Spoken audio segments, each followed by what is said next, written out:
Hello friends, welcome to another episode of Techie Tuesdays. I'm your host S. Ravi Kumar. Techie Tuesdays is a weekly show where I answer your tech and career related queries. So if you like my answers, then please hit that like button, subscribe to my channel and share this video with your friends, family and colleagues. Now let's get started with today's questions.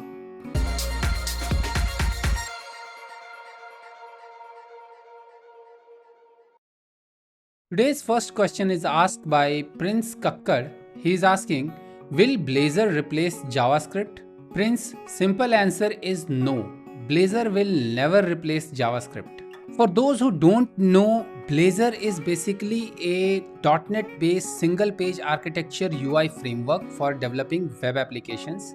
Many people are using it for creating desktop applications also, and then there are Blazor mobile bindings also available, which on the backend uses Xamarin to create mobile applications. So you can use Blazor for doing all these things, but primarily Blazor is more used in or it is being promoted to used as a WebAssembly based to create WebAssembly based web applications. So Blazor, there are two versions of Blazor: Blazor server, which runs on the server, and Blazor client or WebAssembly, which is basically a WebAssembly based version of Blazor, and it works on client machine. It can be also used as a PWA or progressive web application. WebAssembly is basically a language, or it's an assembly language which primarily runs on browser. It has been added as the fourth language which will be used on browser apart from HTML, CSS and JavaScript. So all the browsers, current modern browsers, which are like all the browsers after 2019, will be using or will be supporting WebAssembly, JavaScript, CSS and HTML.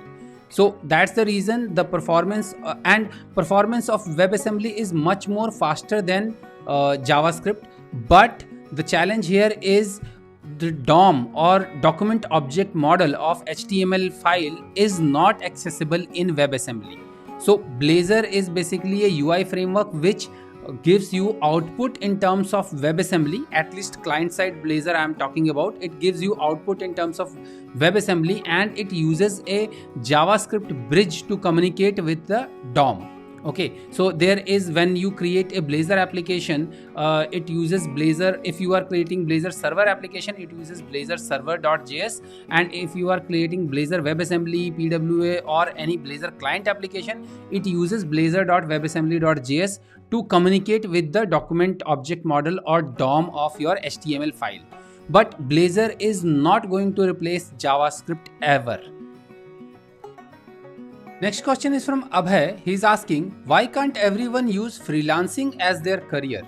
Abhay, the simple answer to this is that not everyone has that risk-taking capability.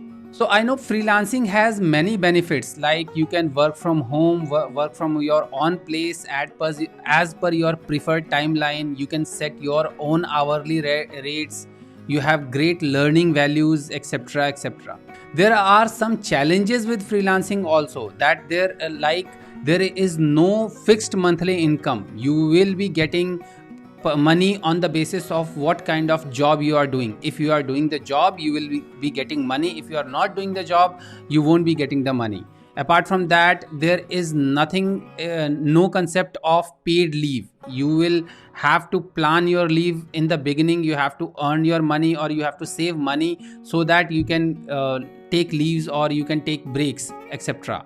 There are no benefits of there are no medical benefit. You have to take your own medical insurance. Company will not, your freelancer will not provide your medical insurance, etc.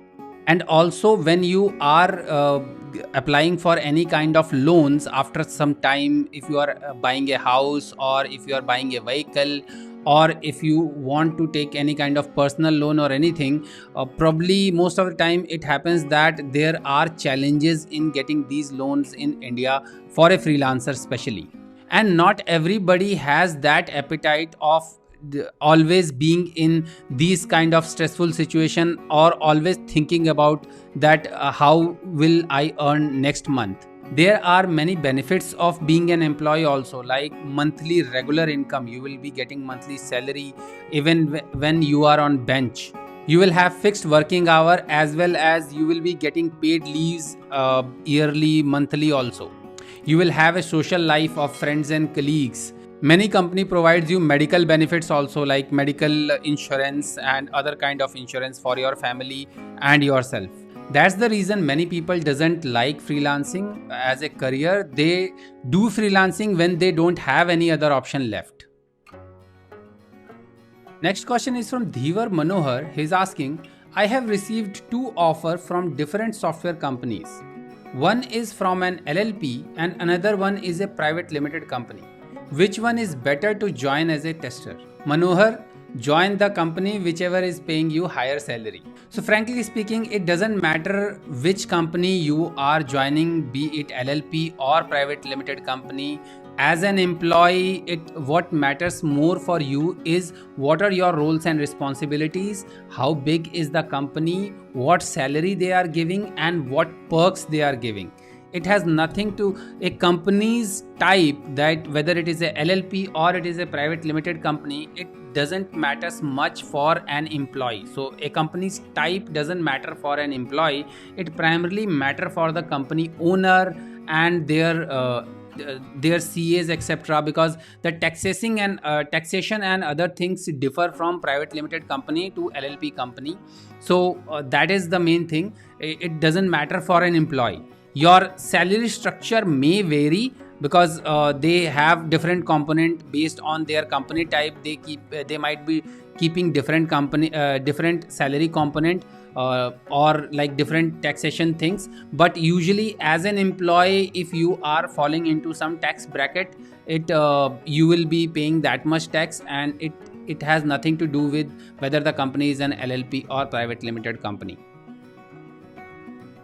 Next question is from Vicky. He's asking, I am 21. I worked in a non-technical field in CTS for almost 1.5 years, and now I resigned from my job. I want to move to technical field. What do I do? Vicky, you need to decide this based on 4 factors. Number 1, what is your background? Number 2, how much money you have? Number 3, how much time you have? And number 4, what are your likes and dislikes? Don't run behind top 5 IT skills, top 10 IT skills, top 5 programming languages, top 10 programming languages.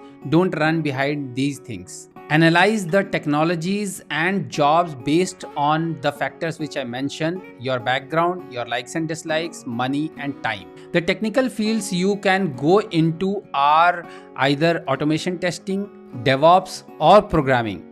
All of these 3 are technical fields because all of these 3 require some kind of programming. Even in automation testing also, you will have to write programs. In programming, of course, you have to write program, and DevOps also require to write some kind of scripts or something. So which one to choose would be based on your background, that what kind of thing you were doing earlier, or what is your educational background, or what is your likes and dislikes. So based on these things, choose your field and then choose the appropriate course to get into these fields. So take your decision based on your background, time you have, money you have, and your likes and dislikes. Next question is from Neha. She's asking, what are all the courses offered jobs in IT industry without much coding? Neha, I'm assuming that you are asking about those courses after doing which you get a job in IT industry, but those job doesn't require any kind of coding. As per my knowledge, there are only 2 fields in which you don't require much coding in IT industry. Number 1 is designing, and number 2 is sales and marketing.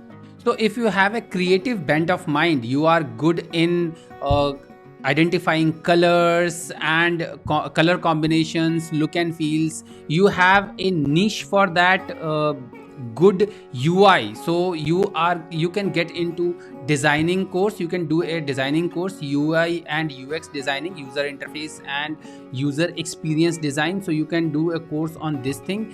In these user experience and user interface designing, you won't require much of coding. You will be given experience, or you will be trained about different kind of tools like Adobe Illustrator or Adobe Photoshop or other tools, CorelDRAW, etc. And you will be taught about color combinations which are good, what are the user experience and all those things. So you will be learning about those things in designing.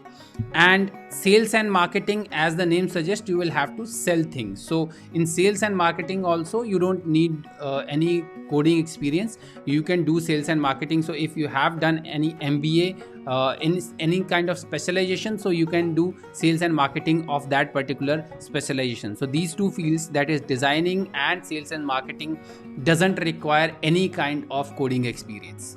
Some people might also suggest you to go for manual testing, server administration, or networking. However, these are not completely no-code job.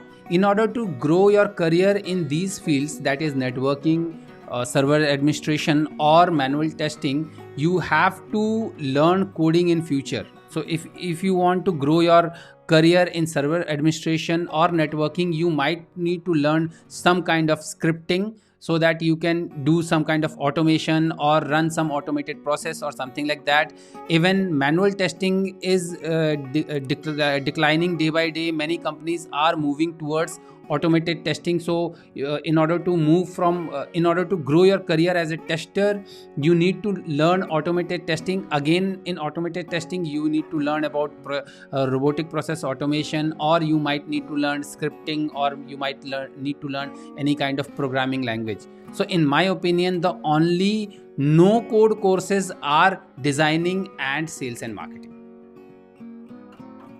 Next question is from Sachin. He's asking, what will be the future of the no-code development platform? Is it a good choice to move to .NET with 15 years of experience? Sachin, your question is a bit confusing. So for the clarity's sake, I'm assuming that you are a .NET developer with 15 years of experience and now you want to move into no-code platform. Of course, no-code development platforms are increasing day by day. So their popularity is increasing day by day. There are many no-code platforms currently available which are used by startup owners or people who don't like programming. They use no-code platforms to create their tools. So no-code development platforms are increasing day by day, but in my opinion, there will be more growth of low-code platform than no-code platform. So according to my assumption, as you are a .NET developer with 15 years of experience, I would suggest you to go for low-code platforms